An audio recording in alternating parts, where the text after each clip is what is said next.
Everybody wants to know about Maqamat, right? So, number one, there are two different things that we need to explain first about Maqamat, which is um, the bad part of it and the good part of it. So, first of all, the word Maqamat is actually it was taken from al-Maqamat al-Musiqi, which is actually the music. It was took from music, right? So we don't just learn the maqamat or the different, which is basically the different ways of reciting. Sometimes you hear like a sad tone, sometimes you hear like a happy tone, sometimes you hear like a tone that is like shows that there is something that is extreme, right? A tone that is like, for example, a dialogue or a conversation between two people, like in Surah Al-Kahf, for example, between Musa and Khidr, right? So everyone, as we were saying, there is a vibe to everything. So if you just learn the maqamat just so that you can sing the Quran, this is where it can be considered haram, right? This is where it can actually be considered don't do it at all. But if you learn the maqamat so that you can be able to send the meaning of the ayah better, that's where you should learn it. So you should learn first actually the meaning of the ayah. Does that make sense? Before you just learn to make your voice or all this stuff. Does that make sense? So there are 7 or 8 different styles of reciting. There are 8 different styles of. So there is maqamat and there is qira'at. Qira'at are the ways that for example people used to come from different tribes, and they used to have each one of them has a specific accent. Like for example, a person who comes from South India, does he have the same accent as a person who comes from North India? They have different 2 accents, right? Just like, for example, a person who comes from Egypt from the south and a person who comes, like from here. Nebraska is not the same guy that has the accent from Texas. You know, they have 2 different accents. So at the time of the Prophet ﷺ, when they were learning, they had different qira'at. Prophet Muhammad ﷺ listened to all of them and he approved all of them. This is why, for example, in a qira'ah, in Hafs we say وَالضُّحَى, in a different qira'ah we say وَالضُّحِي. In a qira'ah we say طَاهَا, in a different qira'ah we say طِيهِ. Right? Someone, for example, does waqafat on the hamza, he stops on the hamazat. He says وَكَمْ أَهْلَكْنَا. It doesn't say وَكَمْ أَهْلَكْنَا right away. Right? So he does like a stop. This is a different qira'at, and all of them, there's 10 different types of them, and all of them were approved by the Prophet ﷺ. Right? But on the other hand, the maqam is a way to send the meaning of the ayah in a better way. Right? So what would be more important? Learning the maqam or learning the meaning of the ayah? Learning the meaning of the ayah. Because Allah says in the Quran, كِتَابٌ أَنزَلْنَاهُ إِلَيْكَ مُبَارَكٌ لِيَدَّبَّرُوا. He says, this book that I have revealed to you, I give it to the people so that they can do what? Tadabbur. Okay? Tadabbur comes with understanding. And tadabbur is the second level after understanding. It's the next level of understanding. It's stopping at an ayah and actually trying to get everything behind this ayah and understanding everything about it. Does that make sense? So let's say you understand the ayah and you also learn maqamat. Now it's you're gonna be to a different level. Why is that? Because you're gonna know when to use which one of this maqam of the 8 maqamat with the ayah. Like for example, the maqam al-sika that you were talking about. This maqam al-sika, do you know the nasheed that says طَلَعَ الْبَدْرُ عَلَيْنَا? Yeah. This is made in maqam al-sika.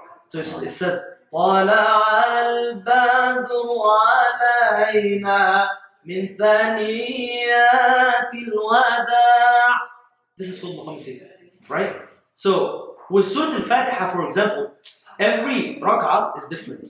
And you normally take Surah Al-Fatiha from how you ended up in the rak'ah before it, because it's the last thing stuck in people's ears.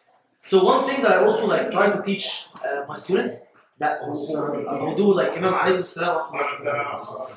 One thing that I try to teach my students who are like a'imma, that like some of my students that like lead salah, try to continue with the last thing that you heard from that person who did iqamah.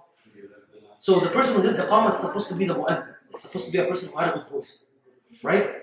So let's say, for example, he ended with Allahu Akbar, Allahu Akbar, La ilaha illallah. That was the last thing in people's ears. So you're gonna start with Allahu Akbar, Bismillahir Rahmanir Rahim. Because this was the last thing in people's ears. You can't completely just change it. It's like you change the vibe, right? So this is why we say لِكُلِّ مَقَامٍ مَقَالٍ. To every maqam, to every place, there is a way you should say it. To every ayah, there is a way you should say it. Does that make sense? So for example, the most famous one that most people actually recite with, and they don't know what it's called because each one of us has, subhanAllah, Allah created us. He said in the Quran that He created us with different tongues, different voices, different faces, different colors, right? So each one of us has a natural one, right? There is one that we all have, right? Which when we, for example, I come in from the door, I say Assalamu alaikum. This is the base one. This is the base that everybody has. This is the base that everybody starts with, which is, it's called the bayati, right? This is called maqam al-bayati. We start with this right in the beginning. It's like when I walk inside the room, Assalamu alaikum wa rahmatullahi wa barakatuh. This is completely the base. This is the one that everybody starts with to basically warm up their voice. They start building from it. This is called the bayati. This is probably one of the most important ones. The most famous one that people actually, most people, like 80% of reciters, they actually recite with. It's called Nahawan. This is the one, this is mainly used in the hiwar, in the conversation, right? And even when you hear, and even if you don't understand, you're gonna feel like there are two people having a conversation with each other. And a person is قَالَ يَقُولُ قَالَ يَقُولُ. They're like responding to each other.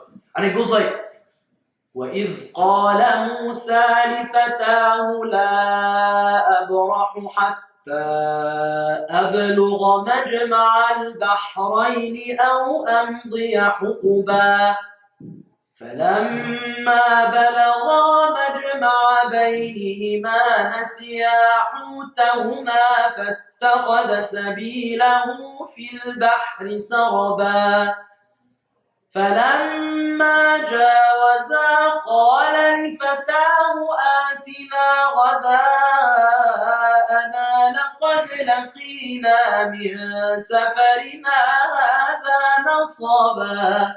He's going to respond to him. قَالَ أَرَأَيْتَ إِذْ أَوَيْنَا إِلَى الصَّخْرَةِ فَإِنِّي نَسِيتُ الْحُوتَ وَمَا أَنْسَانِيهُ إِلَّا الشَّيْطَانُ أَنْ أَذْكُرَهُ وَاتَّخَذَ سَبِيلَهُ فِي الْبَحْرِ عَجَبًا. He responds to him, قَالَ ذَلِكَ مَا كُنَّا نَبْغِ فَارْتَدَّا عَلَىٰ آثَارِهِمَا قَصَصًا. Then he finds Al-Khidr, which is the prophet that Allah sends him, right? So you have to show this also, that he found someone to show him knowledge in this life. فَوَجَدَ عَبْدًا مِّنْ عِبَادِنَا آتَيْنَاهُ رَحْمَةً مِّنْ عِندِنَا وَعَلَّمْنَاهُ مِن لَّدُنَّا عِلْمًا. Then you're gonna bring it back again. قَالَ لَهُ مُوسَى هَلْ أَتَّبِعُكَ. So to every single maqam of them, there is something that in the voice is called qarar, which is basically the bottom, completely bottom. Right? Over that, there is the middle in between qarar and jawab. There is a middle layer in between the qarar and jawab. So you go a little bit higher. Bismillahir Rahmanir Rahim. Right? And there is the jawab, which is, it's like called an answer. You don't always shout and you don't always do a jawab.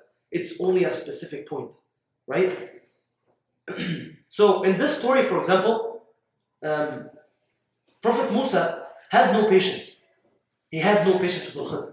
He was always pushing him, telling me, why did you do this? Why did you do that? Why did you put a hole in that ship that you got on? Why did you kill the little kid? Why did you put the wall back together? He was telling him, if you follow me, do not ask me about anything. Allah gave me knowledge. Please follow me without asking me about anything. But Musa couldn't.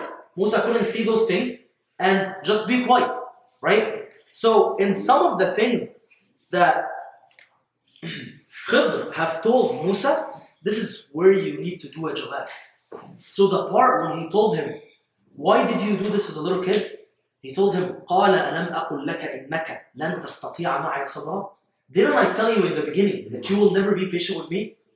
So here, you actually go high and you do the jawab. So the ayah before it was, you go back to the nahwan, to the hiwar, to the one by one. فانطلقا حتى إذا لقيا غلاما فقتله قال أقتلت نفسا زكية بغير نفس لقد جئت شيئا نكرا قال ألم أقل لك إنك لن تستطيع معي صبرا. This is the jawab. This is you go high. After this, there is another one. It's called jawab al-jawab. Right? There is another level that you can reach. That this button needs this actually one. Actually, not anyone that recites the Quran is able to like reach this level, because sometimes actually me right now I'm probably not gonna be able to reach it because of all the spicy that I'm here now. it's gonna be probably really hard. But there is another higher one that you go to, which shows more emphasis to the meaning of that. قال إن سألتك عن شيء بعدها فلا تصاحبني. And this when he told him, if I ask you one more time about anything else, do not be my friend. You know? So it's, you raise your voice here because he's trying to show him that he's sorry. He's truly sorry for what he has said. You know? And this was from this is the one that I've talked about, that this maqam in Nahawan. But on the other hand, when we got to a verse that talks about, for example, Jahannam, that talks about punishment. There is a verse in Surah, this verse always gets me when I recite this verse. It's a verse in Surah Al-Imran that says, إِنَّ الَّذِينَ كَفَرُوا بِآيَاتِنَا سَوْفَ نُصْلِيهِمْ نَارًا. The people that have disbelieved in Allah's verses and in the things that Allah has sent them throughout life, the message that Allah has sent them, Allah says, سَوْفَ نُصْلِيهِمْ نَارًا. Those people, they will go to now. What's going to happen in that now? Allah's going to explain. كُلَّمَا نَضِجَتْ جُلُودُهُمْ. Every time their skin gets cooked in a way of, when your skin burns and you reach a specific type of burn, your nerves burn, right? So when your nerves burn, are you really going to feel any pain anymore? It's done, right? So Allah's saying when their nerves burn and they get to this level, Allah says He will replace them with a brand new skin so that they can feel the punishment one more time. SubhanAllah, may Allah protect us. And also, Prophet Muhammad ﷺ explained when he was took on the trip of Isra and Mi'raj that the people in Jahannam, Allah will completely change their creation. And He will make their molars, He will make one of their molars as big as Jabal Uhud in Saudi Arabia. Do you imagine? So the bigger they are, the more pain that they're going to feel, right? So Allah is saying that people are going to be huge, people are going to be enormous, people are going to be giants in the hellfire. So imagine actually how big hellfire is going to be. And also there is another verse in the Quran that says that hellfire has feelings. Yani hellfire, it says in Surah Al-Mulk, in the first page of Surah Al-Mulk, تَكَادُ تَمَيَّزُ مِنَ الْغَيْظِ كُلَّمَا أُلْقِيَ فِيهَا فَوْجٌ سَأَلَهُمْ خَزَنَتُهَا أَلَمْ يَأْتِكُمْ نَذِيرٌ. It says that Jahannam itself, it bursts out with rage. Yani Jahannam, every time a person gets thrown in it, it gets rage. And it says in Surah Qaf, يَوْمَ نَقُولُ لِجَهَنَّمَ هَلٍ تَلَأْتِ. Allah is asking Jahannam, are you full? وَتَقُولُ هَلْ مِن مَزِيدٍ. You have more? Bring me more. You know, where are the people that used to disbelieve in your ayahs? Where are the people that you used to send them so many ayahs that they used to neglect and throw behind their backs? You know? So those verses, they will be recited with a maqam called Maqam al-Sabr. It's called al-Sabr. This is the extreme sadness, you know? So you start it with, it shows like as if a person is just about to cry, you know? And you say, إِنَّ الَّذِينَ كَفَرُوا بِآيَاتِنَا سَوْفَ نُصْلِيهِمْ نَارًا كُلَّمَا نَضِجَتْ جُلُودُهُمْ بَدَّلْنَاهُمْ جُلُودًا غَيْرَهَا لِيَذُوقُوا الْعَذَابَ إِنَّ اللَّهَ كَانَ عَزِيزًا حَكِيمًا. You see how much like sadness is being pushed behind this ayah? This is called sabr. right? And this is used mainly in ayat, verses that talk about adhab. This is used in verses that talk about Jahannam. This is used in verses that talks about alladhina kafaru, for example.